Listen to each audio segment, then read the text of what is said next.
জন্মাষ্টমীর দুদিন আগেই তাল দুটো এনেছিল মা। তো কোনো কারণে করা হয়ে ওঠেনি। আমাকে বলল যে একটা তাল ছাড়িয়ে দিতে। তো আমি তালটাকে ভালো করে ছাড়াচ্ছি, আর তালটা বেশ বড়ই ছিল, আর ভেতরটা এরকম শক্ত শক্ত কেমন যেন ছিল। তো এটা আমি যদিও তুলে ফেলেছি, আর আজকে তালের বড়াটা টোটালি আমিই করব বলে দায়িত্ব নিয়েছি। এখানে নারকেল কুড়ানো হচ্ছে, নারকেল কুড়িয়ে আর হলো ওই পুরো যে তালের রসটা হয়েছে, এটা হলো পুরো তালের রসটা।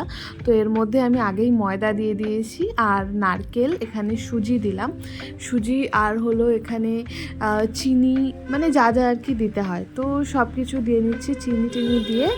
এবার চিনি দানাটা যেহেতু একটু বড় ছিল, তার জন্য অল্প পরিমাণে চিনি দিয়েছি। তো তোমরা তোমাদের মিষ্টি অনুযায়ী চিনি দেবে। তারপরে ভালো করে মেখে নিয়েছি।